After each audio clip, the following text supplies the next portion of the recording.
Whether someone happens to identify as Catholic, Muslim, Jewish, whatever, everyone in this part of the country, particularly in the upper Midwest and particularly in Minnesota, has this Protestant work ethic. And part of that is keep your nose down, don't sort of be too boastful. As a result, there were a lot of these hidden gems in Minnesota in terms of startups. I wonder whether that same sort of, type of mentality is now what's affecting sort of our politics and our inability of our business leaders to really respond to this moment and seize this moment and sort of turn it on its head. Yeah, well, I've got a wife and son who work for Target. Target is a company that is really being pulled in multiple directions, trying to stake out a position, I think, perhaps somewhat unsuccessfully, in support of its employees without antagonizing the government. And its employees want it to do more, to say more. It's an expectation, I think, of younger workers now, but it puts companies often in a situation where they're in a kind of a no-win situation, where they're forced to stake out positions that may be harmful to their business or put them in the crosshairs of government that is retribution-minded.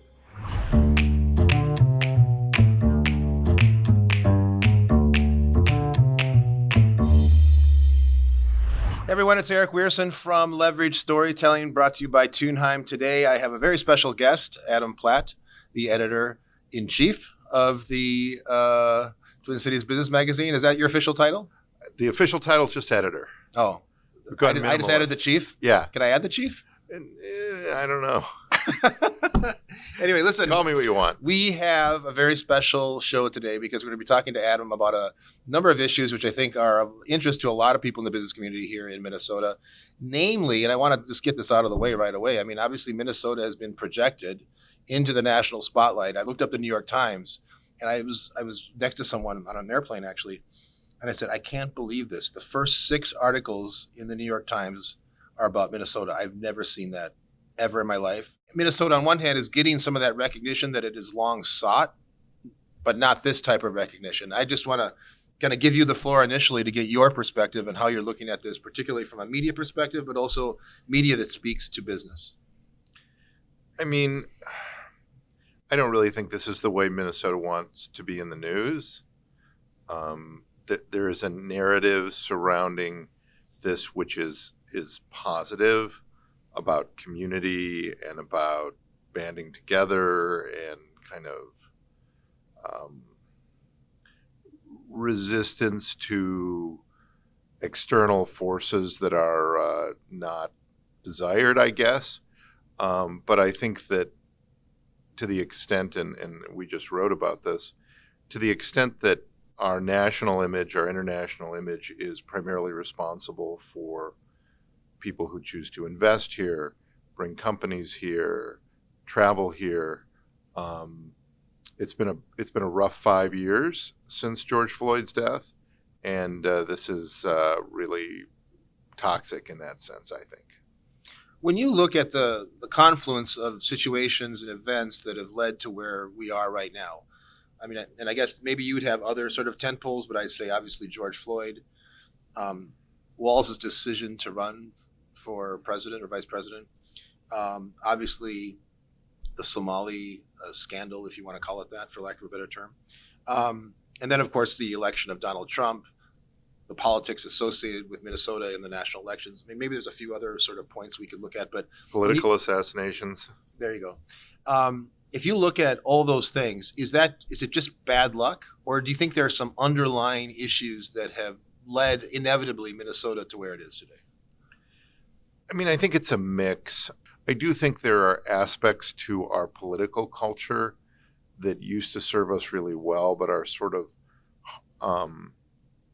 difficult to manage now. The thing that there was one of these New York Times pieces you mentioned talked about Minnesota's distinctive political culture, which was described by an expert several decades ago whose name escapes me. He studied all the states and their political cultures, and he said Minnesota was only one of only 3 states that had what he described as a moralistic political culture. And what that means in an oversimplified way is that the political culture here is rooted in morals and ethics. The political culture here was about doing the right thing. government being a kind of an earnest force for good, universal good.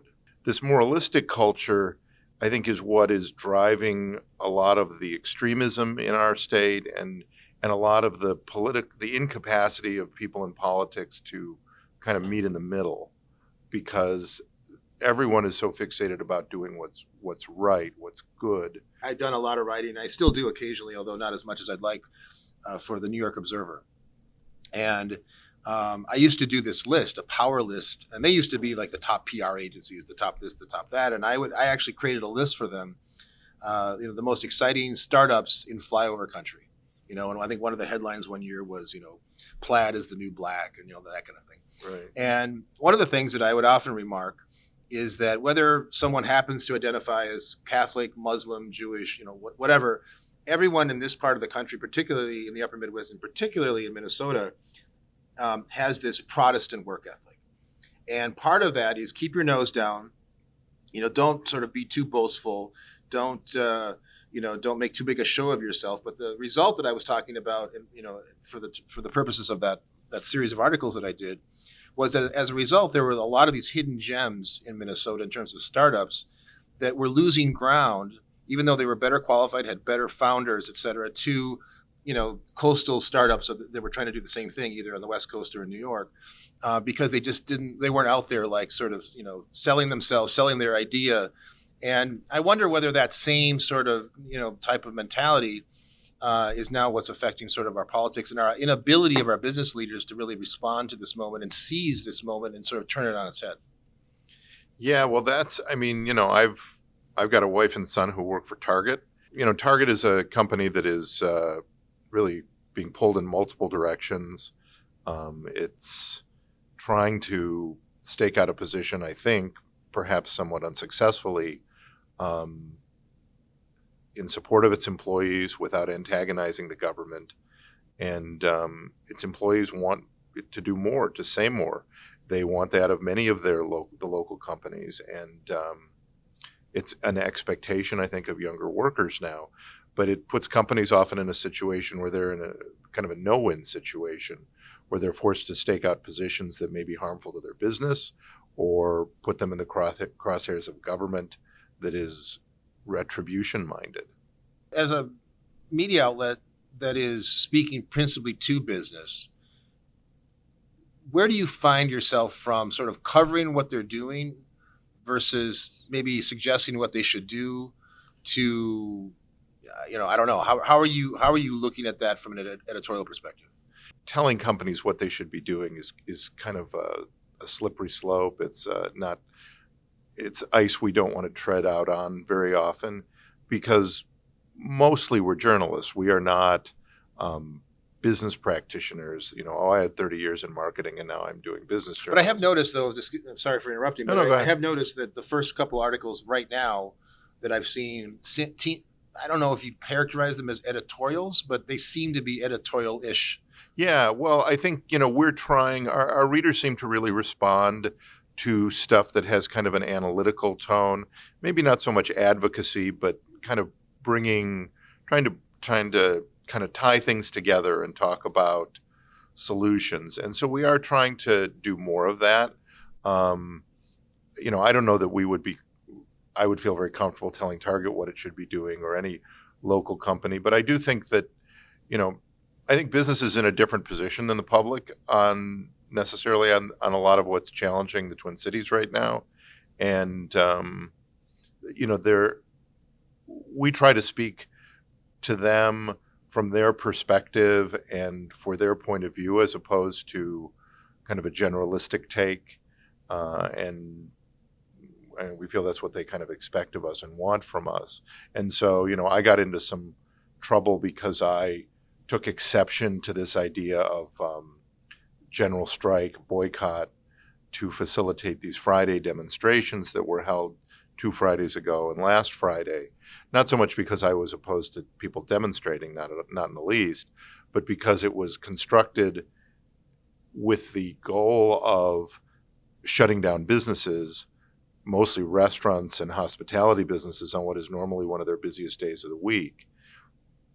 And people didn't like that I did that, but people in the business community were grateful because they said, look, we're facing unprecedented difficulty in Minneapolis where our business is down 40, 50, 60% this month, and now we're expected to close for a day, in solidarity with the community. Well, couldn't you have held the march on Saturday and let all the office workers come and had twice as many people and not, harmed businesses and workers? And so that's the kind of take we're going to take that I don't think the mainstream media is going to take. Let's talk about Twin Cities Business in terms of, it's a print magazine. Obviously, there's got a website, which is probably, you can tell me, but I would imagine perhaps even more important than the print in some respects. Talk about what you're doing to sort of extend into sort of other avenues as far as channels in terms of extending the brand. Fair question. We are a bit of a unicorn in town in that we are running parallel print and digital operations. Most media at this point, like the Star Tribune, for example, are basically digital operations which have a print product. They put a select component of their digital stories in. We actually are doing original stories for online, for digital, that don't run in the print magazine. And then we're doing our print magazine, which does run online eventually, but they're parallel operations. But the first look is print, right? Yeah. And so it's a complicated business to kind of manage because you're doing two things at once. We do have a robust website with fresh business news on it every day. We also put our magazine content online after our subscribers have had a chance to digest it. And we're expanding into video. We're creating a video show that's going to air on YouTube that is supposed to debut late this month, hosted by one of our newest folks, Charlie Ryback, who is our VP of Content Innovation. And so we're testing things. I think everybody in the business right now is trying to figure out what works. I think we're a long way from being done with print at TCB. There is something about the permanence of that our readers value. And so you haven't seen a significant fall off in the circulation numbers of your print product? No, we haven't. We're trying to grow our digital business, as is everybody, while not kind of seeing our print business atrophy. And, it's a tough environment for media overall. I don't think there's a media organization in town right now that is revenue positive over the last 10 years. The media businesses are shrinking because so many ad dollars are flowing other places. No, Adam, the reason that everyone's going to tune into this particular episode of the podcast is because I have assured them that you today are going to spill the secrets in terms of how you get on the TCB 100. So the floor is yours. Tell me, what is the secret sauce to be part of the TCB 100? What's the process? Well, okay, so the TCB 100, the most important thing I would tell people is the TCB 100 comes together in August, even though it's published in December. And so if you think you belong in the TCB 100 or you have a colleague who belongs, you definitely want to reach out to us in August. We will put a call for entries on our website, asking people to we tend to prefer people don't self-nominate, but to nominate someone else and explain why. But most of the names, frankly, come from our staff and our extended staff at our sister publication, Minneapolis St. Paul Magazine, connections in the community, people we've encountered that are going to be doing big things in the year ahead. It's forward-looking, so it's like what's coming next. And we try not to repeat names very often, and so hopefully we won't run out, but it does seem like the business community here continues to mint interesting and dynamic new people. So there's no single way, but we definitely, if we want to hear, we don't know everybody. There's no secret website you go to? No, there's no, and there's not a place you can take me to lunch that will guarantee it. But we are looking to hear about people, and so in the summer, if it's on your mind, fill out our web form and tell us about somebody you think belongs. And we definitely take all those entries seriously and research them. Adam, it's been great having you on the podcast. Really appreciate it. Hope you'll come on again maybe next season. Sure. You have a lot more stuff to talk about. We'll get an update on what's happening in the Minnesota business community. Hopefully it will be a more sunny time. Yeah, hopefully. For Leverage Storytelling, I'm Arick Wierson. See you next time.